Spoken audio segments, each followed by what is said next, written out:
السلام عليكم ورحمة الله وبركاته. أهلا بيكم في فيديو جديد. بلاش الثقة الزايدة. اوعى تحط انتظام بعدين تحط كليات تانية وبعدين انتساب، واستغل استغل استغل ثم استغل تقليل الاغتراب. وهو الحد الأدنى كام؟ وفي معاهد مهمة. ركزوا في الفيديو ده عشان إن شاء الله احتمال تغيروا الرغبات واحتمال تخلوا الرغبات زي ما انتوا عاملينها، بس ركزوا في الفيديو ده كويس جدا عشان محدش يكون منسق غلط او حاطط نفسه في كلية وتجيله كلية تانية لا قدر الله.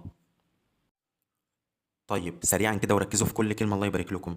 عندكم التخصص وليكن آداب خدمة اجتماعية ومعاهد وحقوق وزراعة اللي هي بالنسبة لعلم الرياضة، تمام؟ فده التخصص وليكن، والجامعات في مثلا عين شمس والقاهرة وحلوان إلى آخره. سريعا كده، انتوا مثلا وليكن عملتوا التخصص آداب، تمام؟ وبعدين اخترتوا الجامعات وليكن في جامعات ألف وب وج في النطاق الجغرافي، فانتوا في ألف مثلا وليكن القاهرة وحلوان وعين شمس، تمام؟ فانتوا اخترتوا التخصص بعدين اخترتوا الجامعات وليكن جامعة القاهرة ودوستوا عليها. فهتدوسوا على كلمة إضافة دي، تمام؟ هتدوسوا على كلمة إضافة هتنزل لكم في الرغبة الأولى وليكن الكلية اللي انتوا اخترتوها اللي هي آداب القاهرة. بعدين عشان توفروا وقت على نفسكم افضلوا دوسوا على كلمة إضافة إضافة إضافة إضافة إضافة. هو هيرتب لكم الإضافات بالترتيب على حسب نطاقكم الجغرافي، تمام؟ ركزوا بالله عليكم في كل كلمة بقولها. طيب عايزين نفهم ايه مضمون الكلام اللي هو مكتوب فوق ده، معناه ايه بسرعة كده؟ طيب احنا اتفقنا وليكن احنا هناخد مثال للموضوع ده كله وهو كلية آداب بس، تمام؟ فاحنا هندي مثال على كليه اداب بس، واي حد محتاج او حابب كليه من الكليات دي او معهد او ايا كان يطبق الكلام اللي انا هقوله على كليته او على المعهد اللي عايز يخشه، تمام؟ طيب نبدا باول نقطه، بلاش الثقه الزايده. طيب بلاش الثقه الزايده ازاي؟ يعني نيجي هنا كده بسم الله الرحمن الرحيم، زي ما احنا شايفين كده. عندنا مثلا وليكن، معلش بقى مش عارف اظبطها كويس، عندنا وليكن من اول واحد لحد 10 كل كليات اداب، تمام؟ حطينا كل كليات اداب، اداب بقى القاهره وعين شمس وحلوان وبنها ومش عارف والمنصور، كل الكليات، تمام؟ بعدين اروح احط مثلا حقوق كل الكليات، تمام؟ وبعدين احط دار علوم لو نازله مثلا وخدمه اجتماعيه وهكذا، تمام؟ دي معناها ما بلاش الثقه الزايده. ما تقولش لا ده انا هتجيلي واحده من دول وتروح جاي لي هنا في الاخر ايه، معهد مش عارف اي كلام، معهد اي حاجه، يلا يا ابني دوس لي ايه، حط لي شويه معاهد بقى وحط حط حط وايه وعيش مع نفسك. اكبر غلط ممكن تعملوه في حياتكم انكم انتوا تعملوا كده. اختاروا ال 75 رغبه يعني بايه، ركزوا فيهم بنسبه مليون في الميه. انتوا بتعملوا ايه؟ لا قدر الله لا قدر الله لا قدر الله ممكن ما تجيلكمش حاجه من دي، تمام؟ عشان الاقبال يكون عليها كبير وناس جايبين مجاميع عاليه، وشرحت الكلام ده في فيديو تاني. ولا قدر الله تلبسوا ايه في المعاهد دي وانتوا اصلا حاطين معاهد مش حابينها وما تعرفش تحولوا منها تاني. فركزوا في موضوع المعاهد جدا جدا جدا بعد ما تحطوا الكليات بالترتيب اللي هقوله لكم عليه ان شاء الله دلوقتي، وبلاش الثقه الزايده الله يبارك لكم. طيب نيجي لتاني نقطه، اوعى تحط انتظام وبعدين انتساب او كليات اخرى وبعدين انتساب. طيب معناه ايه الكلام ده؟ سريعا كده، انا عندي قائمه الرغبات، حطيت زي ما قلت اداب القاهره وبعدين عين شمس وبعدين حلوان، تمام؟ ما اقولش بقى ده دي الكليات القريبه مني، اروح بقى اشوف الكليات ايه التانيه اللي انا حاببها، حابب ايه تاني؟ مثلا حقوق القاهره، حقوق حلوان، حقوق عين شمس. وبعدين بقى نرجع نحط انتساب، اداب انتساب القاهره وحلوان وعين شمس وايه الى اخره، طبعا عشان ايه انجز واختصر في الوقت ويقعد بقى يكمل على نفس النظام. طيب حضرتك او حضرتك دلوقتي طالما حابه اداب يبقى نحط كل كليات اداب اللي في مصر. طب هنعملها مثلا ازاي؟ هنقول الاول ناخد مثلا وليكن الثلاثه دول، تمام؟ انا بتكلم على طالب مثلا من محافظه القاهره الكبرى اللي هي مثلا عين شمس او اسف اللي هي القاهره الكبرى حلوان بقى بالجيزه بالمناطق دي كلها، تمام؟ طيب فالطالب ده بيكون اقرب ثلاث كليات ليه هي القاهره وعين شمس وحلوان. وليكن الطالب ده او الطالبه دي عايزه تخش كليه اداب، تروح حاطه اداب القاهره، اداب عين شمس، اداب حلوان. بعدين تحط اداب انتساب القاهره، اداب انتساب حلوان، اداب انتساب عين شمس، تحتيها على طول تحتيها على طول الله يبارك لكم.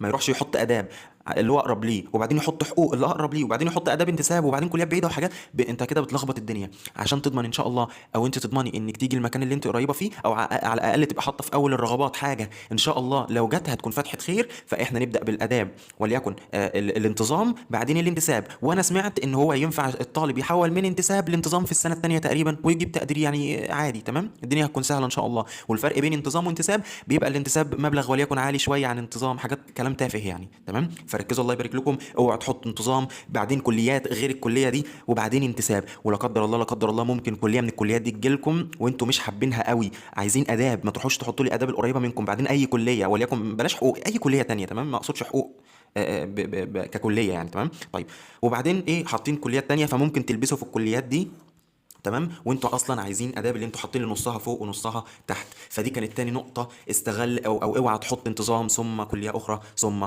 انتساب. طيب بعدين عندنا حاجه تانية، استغل تقليل الاغتراب، وده حاجه مهمه جدا جدا جدا وهتفرق معاكم في حياتكم كلها. تمام.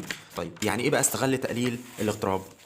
احنا عارفين ان تقليل الاغتراب ده عباره عن كليه جايه او اسف، انا دلوقتي حطيت وليكن اداب القاهره، عين شمس، حلوان، وبعدين ايه، دوست على كلمه اضافه اللي انا قلت لكم عليها في التنسيق، فنزل لي كل الكليات دي، عمال ادوس اضافه اضافه اضافه اضافه، فنزل لي كل الكليات دي. تمام، لحد وليكن الاقصر، الاقصر، تمام، سوهاج والمنيا ومش عارف والاقصر والكلام ده كله. فانا بعد ما حطيت الكليات دي اللي هي في النطاق الجغرافي الف، وبعدين الاقرب لمنطقه الجغرافيه اللي هي هتبقى ب، وبعدين المحافظات البعيده اللي هي ج. تمام. انا بس الحاجه دي هيكون فيها ريسك او مخاطره، يعني اعرفوا ان شاء الله يا في فرصه بنسبه يعني هتبقى حاجه فتحه خير، يا هتكون لا قدر الله مخاطره. تمام. طيب نبتدي بالفرصه. الفرصه دي هتكون ايه؟ وليكن انا طالب، هدي مثال بسيط، جايب 75%. تمام، عايز ادخل اداب، انا هدي مثالي كله على اداب في الفيديو. تمام، عايز ادخل اداب، هروح احط اداب القاهره واداب عين شمس واداب حلوان. تمام، فلا قدر الله ممكن ما تجيليش حاجه من الثلاثه دول، فخاف ان انا احط كليه من الكليات البعيده اللي هم دول مثلا، اللي هو مثلا من اول بنها والفيوم وبني سويف والحاجات دي كلها، اخاف احط الكليات دي لا قدر الله واتقبل مثلا فيها وما تجيليش الحاجات دي، فبقول ان هي مثلا هتكون مخاطره او مجازفه. لان لا قدر الله ممكن ناس تروح تحط لي اول ثلاث كليات، او اولياء الامور يروح حاطين لي عيالهم من الثلاث كليات، بعدين يروح حاطين لي يفكهم بقى من الكليه بتاعت اداب دي عشان دي محافظات بعيده. وازاي؟ انا سمعت امبارح هو حد بينسق لحد بيقول له انت هتروح الاقصر، انت مش عارف هتروح الغربيه، انت تروح مثلا المنيا بعيد. طب ما في حاجه اسمها تقليل اغتراب وان شاء الله بيتقبل. انا كنت في العريش ورحت عين شمس واتقبل يا جدعان، رغم ان الفرق بيني وبين الكليه كان حوالي 65 درجه او اكتر، حوالي 16% تقريبا. تمام، فانتوا طالما عايزين كليه وهتموتوا نفسكم عليها، خلاص هي الكليه دي اللي عايزها ومش عايز حاجه غيرها، يبقى لازم تحطوها في كل المحافظات زي ما موضح قدامكم كده. وليكن اداب، تنزلوا اداب كل كليات اداب اللي في جمهوريه مصر العربيه. طيب الفرصه ان انا والله وليكن زي ما قلت مجموعي 75%، الكليات دي كلها فوق ال 75%، جيت هنا مثلا في سوهاج، ده سوهاج مثلا بتقبل من 75%. تمام، فانا اتقبلت في سوهاج، بعمل بعد ما التنسيق ان شاء الله بيتقفل ويفتح باب تقليل الاغتراب، بروح اعمل تقليل اغتراب. انا مثلا وليكن من الجيزه، فهعمل تقليل اغتراب لاقل كليه من الكليات دي في المجموع، يعني عندي اداب القاهره وعين شمس وحلوان، لا يبقى انت تعمل تقليل اغتراب، هيبقى متاح ليك انك تعمل تقليل اغتراب لاداب او كليه الاداب جامعه حلوان. انتوا فاهمين الكلام؟ اقل كليه وليكن دي بتاخد من 80%، دي 79%، دي 78%، هتروحوا قابلين من دي، هتعملوا تقليل اغتراب لحلوان. والتقليل الاغتراب بيبقى رغبه واحده بس، رغبه واحده بس. تمام، فاحنا كده اتكلمنا عن استغل تقليل الاغتراب. طب دي فرصه انك تكون جايب 75% وتجي لك كليه بعيد وتروح داخلها تاني بعد تقليل الاغتراب وهي بتقبل مثلا فوق من 80 او 85%، او اي رقم، يعني بدي ارقام تقديريه حتى لو زايده عن مجموعك بكتير. تمام. طيب نيجي للحاجه الثانيه، المخاطره لا قدر الله ان انا وليكن اتقبلت مثلا في اداب بني سويف، المخاطره ان انا لا قدر الله اعمل تقليل اغتراب يترفض، ويا رب ما يترفض يا رب ان شاء الله باذن الله. يعني الواحد حاسس ان هيقبلوا ان شاء الله تقليل اغتراب نسبه كبيره عشان موضوع كورونا والكلام ده، فيا رب ان شاء الله يقبلوكم. تمام، لان بيقولوا في موجه تانية من كورونا جايه والكلام ده كله، فان شاء الله يكون عاملين حسابه من الحاجات دي وكل واحد يجي محافظته باذن الله. فالريسك او المخاطره في الموضوع ده ان لا قدر الله ممكن تتقبلوا او الكليه دي او تقليل الاغتراب يترفض، وساعتها هتقعدوا سنه. تمام، سنه في الكليه وليكن بني سويف دي اللي جات لكم، واداب مثلا بني سويف تقعدوا في السكن الجامعي سنه. تمام، وبعدين تروحوا محولين للسنه اللي بعدها، وليكن لو حد من الجيزه يحول مثلا لحلوان. فاهمين يا جدعان الدنيا ماشيه ازاي؟ طب الناس اللي بيتفرجوا عليا مثلا من الصعيد، فهيبقى بالنسبه لهم برضو نفس الكلام، لو جات لهم كليه من الصعيد بعيده قوي عنهم او في الصعيد من تحت وليكن، لا هم بقى بيعملوا مثلا تقليل اغتراب، لو اترفض فهيقعدوا في كليه من كليات الصعيد اللي هي بالنسبه لهم تقريبا هتكون المنطقه الجغرافيه الف. تمام، وهكذا. فهتقعدوا سنه، وبعدين تحولوا للكليه الثانيه بس تجيبوا تقدير وليكن جيد او جيد جدا. تمام، ده بالنسبه لي استغل تقليل الاغتراب، وده فادني جدا يا جدعان في ان انا الحمد لله دخلت زراعه عين شمس من زراعه العريش. بس كده.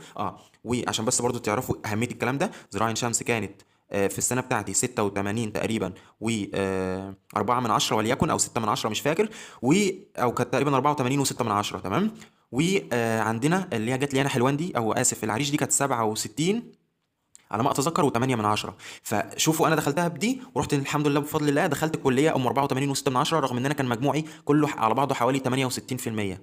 تمام، او 68 و5 من 10 في المية على ما اتذكر، ولا 5 من 100. فشوفوا الفرق هيكون عامل ازاي يا جدعان. ما حدش بقى يروح يقول لا ده الكليه دي كبيره او كتير او مجموعه عاليه عن مجموعي ومش هتجيلي، لا هجيلك ان شاء الله. ودي النقطه بتاع تقليل الاغتراب.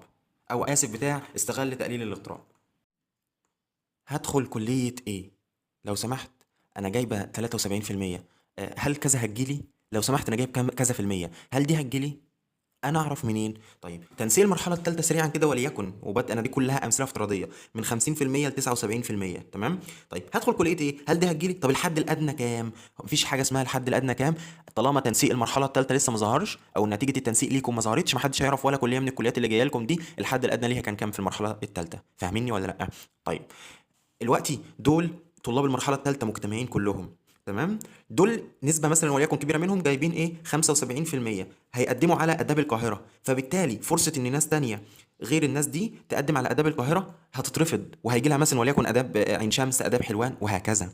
طيب اداب القاهره قدم عليها 1000 طالب، هي مثلا قصدي محتاجه اسف 1000 طالب. طيب دول وليكن 2000 طالب، والنسبة دي بتاع الطلاب دول اللي في الدايرة الكبيرة دي جايبين من 75% ل 79%، هي عايزة 1000 طالب وانتوا 2000. تمام.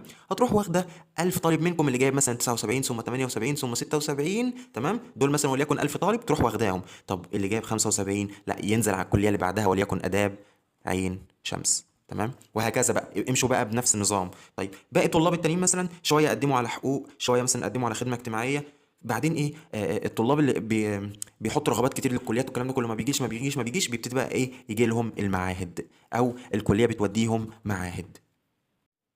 فانا كده ما اقدرش اقول لكم انهي كليه اللي هتجيلكم الا لو طالب في المرحله الثالثه جايب اعلى نسبه في المرحله الثالثه وليكن اللي هي 79%. انت ان شاء الله كده هتخش كليه من الكليات اللي هي ايه جايه لك، ممكن اكيد اول رغبه ان شاء الله هتتقبل فيها باذن الله. تمام. طيب نيجي احنا طبعا كده خلصنا استغل تقليل الاغتراب فرصه ومخاطره والحد الادنى، وهتحط انتظام وبعدين كليه وبعدين انتساب، وبلاش الثقه الزايده. تمام. وباكد على النقطه دي كويس، عشان كده بقول لكم ركزوا في كل كليه تحطوها او كل معهد تحطوه. طيب معاهد مهمه، والله بقى خلاص واحد مثلا ايه اتقرف قال مش عايز اداب ولا عايز خدمه اجتماعيه ولا حقوق ولا زراعه ولا الكلام ده كله، فيبتدي بقى يشوف المعاهد المهمه، بس دي هتبقى مكلفه حاجات يعني ايه، في معاهد حاجات بسيطه وفي معاهد عاليه. تمام. على حسب ايه وضعك الاجتماعي، او انت حابب يعني معاك فلوس من الاخر تدخل المعاهد دي ولا هتعاني وتتعب والكلام ده كله.